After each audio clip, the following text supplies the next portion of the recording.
Astro பக்தி tax நேயர்களுக்கு வணக்கம். நான் உங்கள் ஜோதிடர் சக்திதாஸ். தமிழ் புத்தாண்டு 2026 எப்படி இருக்க போகுதுன்னு பார்க்க போகிறோம். 14/4/2026 அன்று வரக்கூடிய தமிழ் புத்தாண்டு உலக அளவில் ஒரு மிகப்பெரிய மாற்றத்தையும் சில ஏற்றத்தாழ்வுகளையும் உருவாக்கிக்கிட்டு தான் போகும் இந்த பிரபவ ஆண்டு. அன்றைக்கி இருக்கக்கூடிய கிரக நிலைகள் பார்த்தோம்னா, சூரியனும் சுக்கிரனும் மேசத்தில் இருக்காங்க, மிதுனத்தில் குரு இருக்குது, சிம்மத்தில் கேது இருக்குது, கும்பத்தில் சந்திரனும் ராகுவும் இருக்காங்க, மீனத்தில் சனி புதன் மற்றும் செவ்வாய்னு எல்லா கிரகங்களும் ஒரு விதமான ஒரு காம்பினேஷனில் தான் உட்கார்ந்துருக்கு.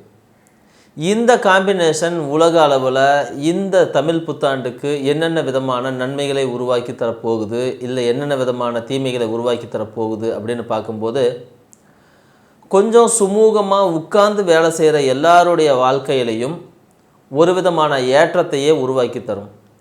கடுமையான உழைப்பை வைத்து உழைக்கக்கூடிய மனிதர்களின் வாழ்க்கையில் சில சிக்கல்களும் நெருக்கடிகளும் உருவாக்கி தரும். இது இந்த தமிழ் புத்தாண்டு பிறக்கும் போதே கொண்டு வந்திருக்கக்கூடிய ஒரு வரமும் ஒரு நெருக்கடியுமாகத்தான் இருக்குது. ஏன்னா இந்த வருடத்தின் ராஜாவாக குருவே வருகிறார், மந்திரியாக செவ்வாய் வருகிறார். ஸோ ராஜாவாக குரு வரும்போது குரு தன்னுடைய தன்மைகள் முழுவதையும் அப்படியே உலகமெங்கும் பரப்புவார். அப்போது கோச்சிங் பிஸ்னஸில் இருக்கிறவங்க, அப்புறம் ஆன்மீக துறையில் இருக்கிறவங்க, கோவில்களில் கூட்டம் நிரம்பி வழியும், மக்கள் மத குருமார்களை தேடி போவாங்க, எல்லா மதங்களின் மீதும் நம்பிக்கை ஏற்படும், பற்றுதல் ஏற்படும். இந்த மாதிரியாக அதோடு சேர்த்து பள்ளிக்கூடம், வாத்தியார், இதை ஒட்டி இருக்கக்கூடிய தொழில்கள் ரொம்ப நல்லா இருக்கும். உட்கார்ந்து வேலை செய்யக்கூடிய ஆடிட்டர் தொழில், அப்புறம் குருவுக்கு ரொம்ப முக்கியமாக இருக்கக்கூடிய நீதிபதி தொழில், இது மாதிரியான விஷயங்கள் எல்லாமே இந்த வருடத்தில் ரொம்ப அற்புதமாக இருக்கும். அதுக்கு நேர் ஆப்போசிட்டில் இருக்கக்கூடியது என்னென்னா, ரொம்ப கடுமையான உழைப்பை போட்டு செய்யக்கூடிய உற்பத்தி துறை, விவசாயம் மற்றும் போக்குவரத்து, அடிப்படையாக செய்யக்கூடிய உடல் உழைப்பை வாங்கக்கூடிய தொழில்கள், இயந்திரம் சார்ந்தவை, இதை எல்லாமே கொஞ்சம் ஏற்ற இறக்கமாகத்தான் போகும். விலைவாசிகள் உயரக்கூடும், சில இடங்களில் ஸ்தம்பித்து மீண்டும் உயிர் பெற்று வரும். இருந்தாலும் உழைக்கும் வர்க்கத்துக்கு இந்த ஆண்டு அவ்வளவு சிறப்பானதாக இல்லைன்னு சொல்லலாம். மிதுன ராசிக்கு இந்த தமிழ் புத்தாண்டு எப்படி இருக்குன்னு பார்க்கும்போது நிறைய மாற்றங்கள். உடனடியாக லவ் மேரேஜ் பண்ணுறதுனா பண்ணிடுங்க, ஒன் சைடு லவ்வாக இருந்தால் உடனே போய் சொல்லிடுங்க. இந்த டைம் ரொம்ப சூப்பரான டைம். மிதுனத்துக்கு இதை மாதிரி ஒரு சூப்பரான நேரம் வரவே வராது. அதுவும் லவ்வுக்கு திருமணம் மீறிய உறவு ஏதாவது இருந்துச்சுனாலும் அதுவும் செட் ஆகிடும். அதனால் கொஞ்சம் உஷாராக இருந்துங்க. குடும்பத்தில் பிரச்சனை சிக்கிக்கிட்டிங்கன்னா அப்புறம் காப்பாற்ற முடியாது. 2ஆம் திருமணத்திற்கு காத்திருக்கிறோம் அப்படின்னாலும் இந்த நேரம் தான் ஒரு அற்புதமான நேரம். டக்குன்னு அமையும். எப்போ அமையும்? June, July, August, September, October, November, இந்த மாதத்துக்குள்ளே அமைஞ்சிரும். சிலருக்கு இந்த திருமணம் இப்போவே தீர்மானம் முடிவாகக்கூடிய நிலைமையில் இருக்கும். அது புத்தாண்டு முடிஞ்ச உடனே ஏப்ரல், மே, ஜூன்லேயே கூட திருமணம் நடக்க வாய்ப்பு இருக்குது. இல்லைனா ஏப்ரல், மே, ஜூனில் உறுதி செய்யப்பட்டு ஜூன் மாதத்தில் உங்களுக்கு திருமணத்துக்கே உத்தரவாதம் கிடைச்சிரும். எப்படி பார்த்தாலும் இந்த காலகட்டத்தில் உங்களுக்கு கிரகங்கள் எல்லாமே சாதகமாக தான் இருக்குது. 2ஆம் இடத்துல குரு வரப்போகிறாரு. அந்த குரு உங்களுக்கு இவ்வளவு நாள் நீங்கள் பட்ட அவமானத்தையெல்லாம் தொடச்சிட்டு உங்களுக்கு ஒரு அற்புதமான வாழ்க்கையை உருவாக்கி கொடுக்க போகிறாரு. வேலைக்கு போகலாம் அப்படின்னு யாராவது இருக்காங்க அப்படின்னா அவங்களுக்கு நல்ல சம்பளத்தோடு ஒரு வேலை கிடைக்கும், சூப்பரான ஒரு வேலை. அது மட்டும் இல்லாமல் 3ஆம் இடத்துல குரு இந்த வருஷத்தின் கடைசியில் போகும்போது அங்கேயும் உங்களுக்கு ஒரு நன்மையை தான் கொடுப்பாரு. பல்வேறு முயற்சிகள், அது பண்ணலாம் இது பண்ணலாம் நினச்சிட்டு இருந்தது எல்லாத்தையும் சரி போய் செஞ்சுட்டு வா அப்படின்னு சொல்லிட்டு டக்குன்னு ஒரு 3 மாதம் டைம் கொடுப்பாரு. அதுவும் ஒரு நல்ல விஷயம். சகோதரன் வகையில் மட்டும் கொஞ்சம் கவனமாக இருந்துக்கணும். பேச்சுவார்த்தையில் எந்த பிரச்சனையும் இல்லை. உங்களுடைய வார்த்தைகள் நளினமாகவும் மென்மையாகவும் இந்த காலகட்டத்தில் தானாகவுமே மாறும். திடீர்னு சில நேரங்களில் நீங்கள் கவிதையாக பேசுவது போல் இருக்கும். சில நேரங்கள் ரொம்ப ஜோக் அடிப்பீங்க, சில நேரங்கள் எதுகை மோனையாக பேசுவீங்க. மொத்தத்தில் உங்கள் பேச்சின் மீது ஒரு கவர்ச்சி உண்டாகும் மக்களுக்கு. அதுபோல் உங்களுடைய முகத்திலும் ஒரு கவர்ச்சி உண்டாகும். எல்லாருக்கும் என்ன ஒரு வித்தியாசமாக இருக்கிற அப்படின்னு கேட்பாங்க. ஆனால் நீங்கள் நார்மலாக தான் இருப்பீங்க. இருந்தாலும் உங்கள் மேல் கிரகங்கள் செலுத்தக்கூடிய அந்த அபரிமிதமான அந்த ஒளி தான் வந்து என்ன ஆகுதுன்னா உங்களுக்கு உடம்புக்குள்ள ஒரு விதமான மாற்றங்களை உருவாக்கி உங்களுக்கு ஒரு கவர்ச்சியை உருவாக்கி தரும். 9ஆம் இடத்துல இருக்கக்கூடிய ராகு சில நெருக்கடிகளை உருவாக்கி கொடுத்துருந்தாலும் இனி வரக்கூடிய காலகட்டங்களில் அப்படியே மெதுவாக கொஞ்சம் வந்து மாறுவார். பட் இருந்தால் வெளிநாடு எங்கேயாவது போகிற மாதிரி இருக்கிற ஒரு ஐடியா இருந்துச்சுனாலோ, வெளியூருக்கு போய் வேலைக்கு போகணும் இல்லை படிக்க போகணுன்னு நீங்கள் நினச்சிங்க அப்படின்னா நீங்கள் மெதுவாக இந்த விஷயங்களை எல்லாம் நவம்பர், டிசம்பர், ஜனவரியில் செஞ்சீங்க. அதுக்கு முன்னாடி பெருசாக முயற்சி பண்ணாதீங்க. முயற்சிகள் வந்து தட்டுப்பட்டு போய்கிட்டே தான் இருக்கும். சில நேரங்களில் உங்களுக்கு கிடைச்சிட்டா கூட நீங்கள் போகிறதுக்கு தொடங்குகிற நேரம் நாம் சொன்ன இந்த நவம்பர், டிசம்பர், ஜனவரி இந்த 3 மாதத்துக்குள்ளே தான் உங்களுடைய பயணம் தொடங்குற மாதிரி இருக்கும். ஸோ எதுவானாலும் சரி நீங்கள் முயற்சியை கைவிடாமல் செஞ்சுக்கிட்டே இருங்க. டக்குன்னு நீங்கள் கேட்டது எதிர்பார்த்தது நடக்கிறதுக்கு ஆரம்பிச்சிடும். இதில் கல்விக்காக வெளியூர் போகிறவங்களுக்கு அற்புதமான காலகட்டம். திருமணத்திற்காக வந்து நீங்கள் கல்யாணம் பண்ணி இன்னொரு இடத்துக்கு வெளியே போகிறீங்க அப்படின்னா, அதுவும் குறிப்பாக பெண்களுக்கு திருமணத்திற்கு பிறகு வெளியூர் போகிறாங்க அப்படின்னா அது இவங்களுக்கு வந்து ஒரு லாபமான காலம் அப்படின்னு தான் சொல்லணும். குடும்ப விஷயங்களை யாருக்கிட்டையும் பேசிக்காதீங்க. நிறைய நன்மைகள் நடக்கும். அதை நன்மைகள் நடக்கிற நேரத்தில் அதை கெடுத்து விட்ற மாதிரி, இல்லைன்னா அன்றைக்கி நீ இப்படி சொன்னல, இந்த மாதிரி சொன்னல அப்படின்னு சொல்லிட்டு ஒரு புரளியை கிளப்பி வதந்தியை கிளப்பி, இல்லைன்னா நீங்கள் சொன்ன பேச்சே வந்து தமாசா சொன்ன பேச்சு விவகாரமாக போகிறதுக்கும் வாய்ப்பு இருக்குது. இதெல்லாம் இப்போ நடக்காது. ஆனால் கண்டிப்பாக நவம்பர், டிசம்பரில் இந்த மாதிரியான சூழ்நிலைகளை உருவாக்கி கொடுத்துரும். ஸோ எல்லாருக்கிட்டையும் பேச்சில் கவனமாக இருங்க. நீங்கள் ரொம்ப ஜாலியாக பேச ஆரம்பிக்க போகிறீங்க. அதே நேரத்தில் கொஞ்சம் கண்ட்ரோலும் கையில் வச்சுக்கிறது உங்களுக்கு ஒரு மிகப்பெரிய நன்மையை உருவாக்கி தரும். குழந்தைகள் விஷயத்தில் காத்திருக்கிறவங்களுக்கு குழந்தைகள் உடனே கிடைக்கும். வீடு கட்டணும், வீடு மாற்றணும், வீடு வந்து போகியத்துக்கு எடுக்கணும், இல்லைனா வந்து லீஸுக்கு எடுக்கணும் அப்படின்னு சொல்கிறவங்களுக்கு இந்த நேரம் சூப்பரான நேரம். கம்பெனி எக்ஸ்பேன்ஷனுக்கு ரொம்ப ரொம்ப சூப்பரான நேரம். 10ஆம் இடத்துல சனி இருக்குது. நிறைய நன்மைகளை உருவாக்கி தரும். தொழில் ரீதியான நிறைய பெரிய நன்மைகளை உருவாக்கி தருவதற்கு இந்த காலகட்டம் ஒரு ரொம்ப அற்புதமான காலகட்டமாகத்தான் இருக்குது அப்படிங்கிறத நீங்கள் புரிஞ்சிக்கலாம்.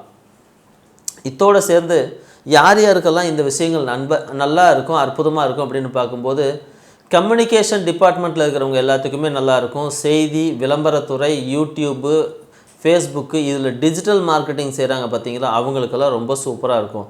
கூடவே சேர்ந்துட்டு விண்வெளி துறையில் இருக்கிறவங்க, ஆராய்ச்சி துறையில் இருக்கிறவங்க, இல்லைனா வந்து ஏதாவது ரொம்ப ரேஸ் கார் தயாரிக்கிறவங்க, அந்த கார் கம்பெனியில் வேலை செய்கிறவங்க, இவங்களுக்கெல்லாம் இந்த நேரம் ரொம்ப ரொம்ப சூப்பரான நேரம்.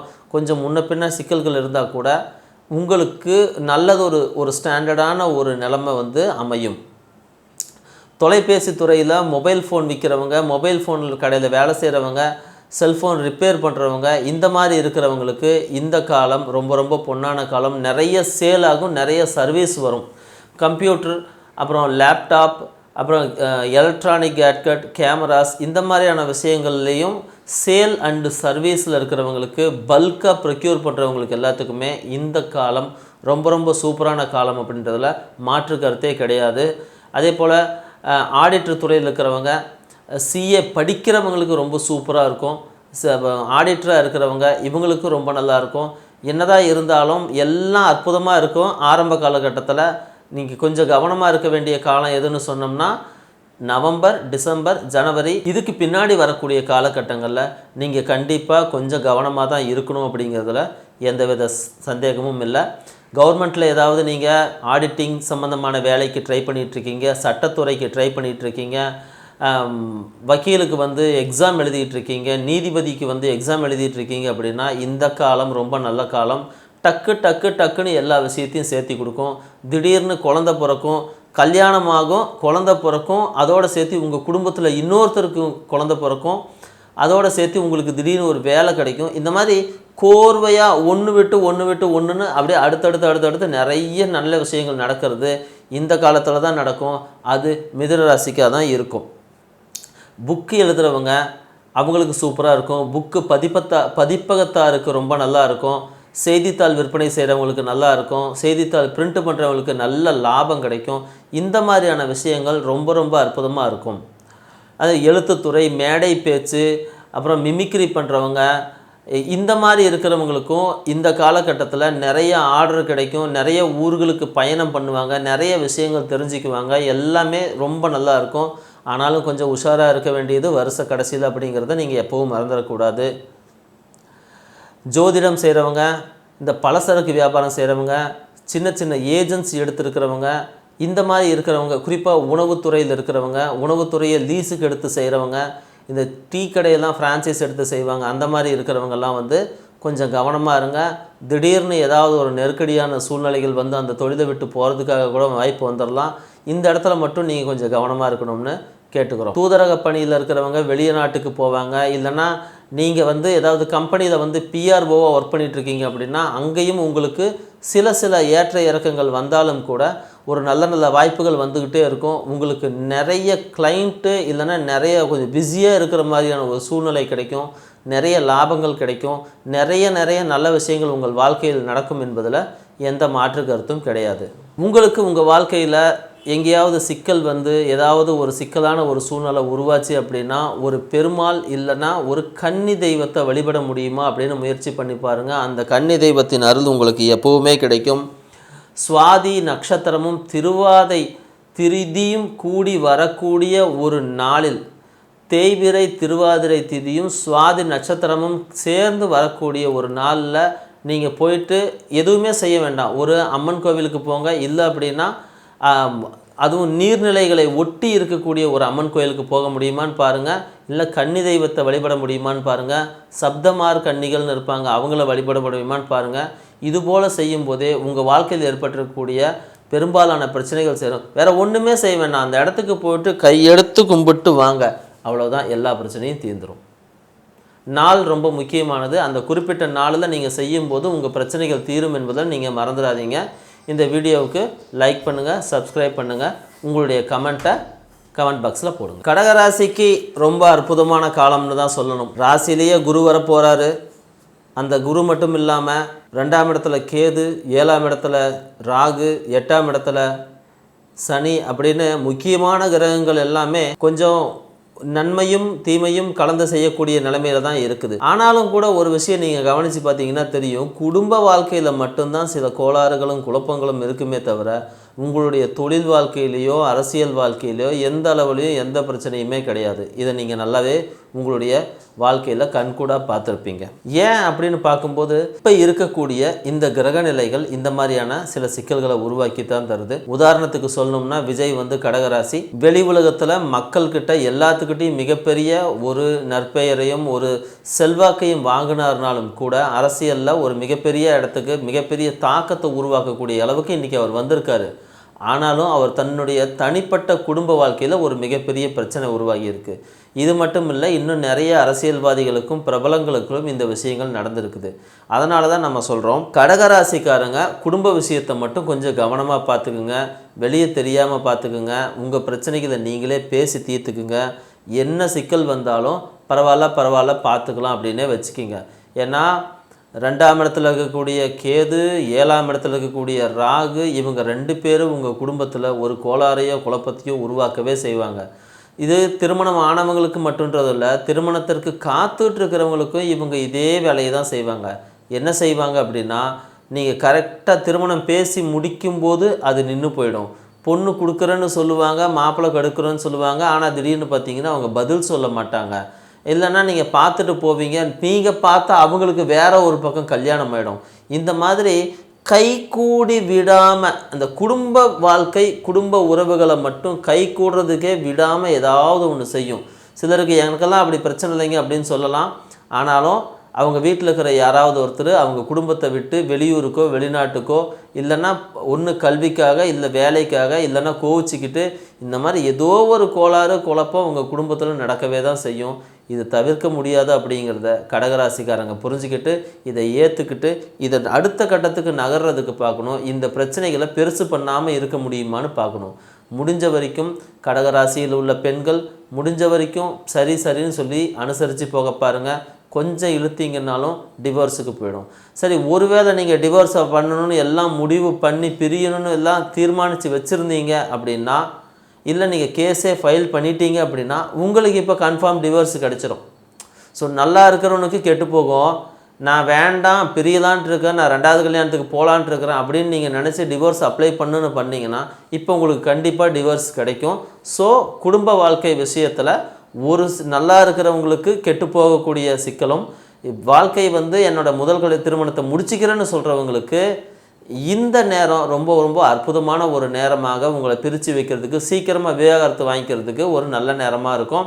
2வது கல்யாணத்துக்கு யாராவது முயற்சி பண்ணிக்கிட்டு இருக்கீங்க அப்படின்னா கண்டிப்பாக 2வது கல்யாணம் உங்களுக்கு நடக்கும். அது அக்டோபர், நவம்பர், டிசம்பர், ஜனவரி அப்படின்னு சொல்லிட்டு இந்த வருஷம் கடைசியிலையோ இல்லை அடுத்த வருஷம் ஆரம்பத்திலேயோ உங்களுக்கு ஒரு நல்லதொரு திருமணம் நடப்பதற்கு வாய்ப்பு இருக்கிறது. இது குடும்பத்தில் பிரச்சனை வர்றவங்களுக்கும் அதே தான். இந்த வருஷம் முடிஞ்ச உடனே 2027 ஆரம்பத்தில் ஆட்டோமேட்டிக்காக இந்த பிரச்சனையெல்லாம் தீர்ந்து அவங்க ஒன்று சேர்ந்துக்குவாங்க. ஸோ நம்ம புரிஞ்சிக்க வேண்டியது கொஞ்சம் குழப்பமாக இருக்குது அப்படின்றது மட்டும்தான். குழந்தை பிறப்புக்கு காத்துட்ருக்கீங்கன்னா இந்த நேரம் அவ்வளோ சரியான நேரம் இல்லை. குழந்தை கருக்கலை தான், இல்லைன்னா குழந்தைகள் மிஸ்கேரேஜ் ஆகிறது, ஐவிஎஃப்க்கு போனீங்கன்னா சக்ஸஸ் ஆகாமல் போகிறது, இந்த மாதிரியான விஷயங்கள் இருக்குது. குழந்தை இருக்கிறவங்க குழந்தை விஷயத்தில் கொஞ்சம் கவனம் செலுத்தணும். குடும்ப உறுப்பினர்கள் விஷயத்தில் கவனம் செலுத்தணும். கொஞ்சம் கஞ்சத்தனமாகவே இருக்க முயற்சி பண்ணுங்கள். அதிக தூம்னு செலவு பண்ணாதீங்க. பணவரவு சில நேரங்கள் நல்லா இருந்தாலும் கூட திடீர்னு ஒரு நெருக்கடியோ ஏதாவது ஒரு சிக்கலோ உருவாக்கி தர்றதுக்கு சில வேலைகளை செஞ்சு வைக்கும். 8ஆம் இடத்துல இருக்கக்கூடிய 9ஆம் இடத்துல இருக்கக்கூடிய சனி உங்களுக்கு நிறைய விஷயங்களை நன்மைகளை பண்ணி தர தயாராக இருக்கும். உங்களுடைய பிரச்சனைகளுக்கு எல்லாமே உங்கள் அப்பாவோ இல்லை வேறு யாராவது ஒருத்தரோ முன்னாடி நின்று அந்த பிரச்சனையை தீர்த்து கொடுக்கறதுக்கு தயாராக இருப்பாங்க. சில நேரங்களில் பிரச்சனையை முடித்து உங்கள் வாழ்க்கையை அடுத்த கட்டத்துக்கு நவுத்திட்டு போகிறதுக்கும் அப்பா தயாராக இருப்பாங்க. அப்பாவோட உடல் நலத்தில் கவனம் வச்சுக்கணும். சில நேரங்களில் அவருக்கு கால் முறிவு ஏற்படலாம், இல்லைன்னா முதுகு பிரச்சனை ஏற்படலாம், இல்லைன்னா அவருக்கு தலையில் எங்கேயாவது அடிபடுவதற்கான வாய்ப்பும் ஏற்படலாம். உங்களுடைய வயசு 27, 28, 29, 30, 32 வரைக்கும் இருந்துச்சுன்னா கண்டிப்பாக இந்த மாதிரி ஒரு விஷயம் உங்கள் அப்பாவுக்கோ உங்களுக்கோ ஏற்பட வாய்ப்பு இருக்குது. அதனால் எப்பவும் கவனமாக இருக்கிறது நல்லது. தாயார் உடல்நலத்தில் நீங்கள் ஒன்றும் பெருசாக கவலைப்பட தேவையில்லை. இங்கே எல்லாமே நல்லா தான் இருக்குது. நீங்கள் எந்த சிக்கலுக்கும் உள்ளாக மாட்டீங்க. அம்மாவோட வழி நல்லா இருக்கும். தாய் மாமாவுக்கும் பெரிய பிரச்சனை கிடையாது. எல்லாமே சிறப்பாக தான் இருக்க போகுது. இந்த காலம் ரொம்ப சூப்பராக இருக்குது. யாருக்கு அப்படின்னா உங்கள் தாய் மாமாவுக்காக தான் இருக்கும். அதே போல் உங்களுடைய அக்கா வீட்டுக்காரருக்கும் இந்த வருஷம் ரொம்ப ரொம்ப அற்புதமான ஒரு காலமாக இருக்கும். ரியல் எஸ்டேட் செய்கிறவங்களுக்கு ரொம்ப நல்ல காலமாக இருக்கும். தோட்டம், துறவு, இல்லைன்னா இந்த தென்னந்தோப்பு, பனந்தோப்பு இந்த மாதிரி ஏதாவது வச்சுருக்காங்க அப்படின்னா அவங்களுக்கு இந்த இந்த காலம் ரொம்ப ரொம்ப சூப்பராக இருக்கும். சமையல் செய்கிறவங்க, சமையல் வேலை செய்கிறவங்க, கேட்ரிங் வச்சு நடத்துகிறவங்க இவங்களுக்கு சூப்பராக இருக்கும். கப்பல் வச்சு நடத்துகிறவங்க, கப்பல் போக்குவரத்து, போட்டு போக்குவரத்து, தண்ணியில் மீன் பிடிக்கிறவங்க இவங்களுக்கு எல்லாமே இந்த காலங்கள் ரொம்ப ரொம்ப அற்புதமான காலம் அப்படிங்கிறத நீங்கள் மறந்துடாதீங்க. நடிப்பு துறையில் இருக்கிறவங்களுக்கு ரொம்ப நல்லா இருக்கும். பாட்டு பாடுறவங்களுக்கு ரொம்ப நல்லாயிருக்கும். மனோ தத்துவம் சார்ந்த வைத்தியம் பார்க்கக்கூடிய டாக்டருக்கு இந்த காலங்கள் ரொம்ப ரொம்ப நல்லாயிருக்கும். இது எல்லாமே தொழில் ரீதியாக ரொம்ப நல்லா இருக்குன்றதை நீங்கள் புரிஞ்சுக்கணும். சங்கீதம், ஓவியம் யார் செய்கிறாங்களோ அவங்களுக்கு நல்லாயிருக்கும். வெளிநாடுகளுக்கு போய் கச்சேரி செய்கிறவங்களுக்கு ரொம்ப நல்லாயிருக்கும். இங்கே உள்நாட்டு பொருளை வெளிநாட்டில் கொண்டு போய் விற்கிறவங்களுக்கு ரொம்ப ரொம்ப நல்லாயிருக்கும். போலீஸ் துறை, இராணுவம் இது போன்ற பதவியில் இந்த தொழில்களில் இருக்கிறவங்களுக்கு பதவி உயர்வு கிடைக்கும். திடீர் சம்பள உயர்வு கிடைக்கும். ஏதாவது விருதுகள் கிடைக்கும். உங்களை மதிக்கப்படுவீர்கள். இந்த மாதிரி நிறைய விஷயங்கள் உங்களுக்கு நன்மையாக நடக்கும். லாட்டரி, ரேஸு, சூது இந்த மாதிரி விஷயங்களில் கொஞ்சம் கவனமாக இருங்க. திடீர்னு உங்களுக்கு சின்ன பரிசு கொடுத்து உங்களை உள்ளே இழுத்து உங்களை மொத்தமாக முடிச்சு விட்றதுக்கும் ஏற்பாடு நடக்கும். எப்படி பார்த்தாலும் நிறைய விஷயங்கள் நல்லா இருந்தாலும் சில விஷயங்கள் கொஞ்சம் கோளாறாகவே இருக்குது அப்படிங்கிறத புரிஞ்சிக்க முடியுது. உங்களுக்கு விவசாயம் செய்கிறவங்களா இருந்தால் விவசாயக்காரங்களுக்கு ரொம்ப ரொம்ப நல்ல காலம். பால் சம்மந்தப்பட்ட உற்பத்தி பண்ணுறவங்களுக்கு ரொம்ப நல்ல காலம்.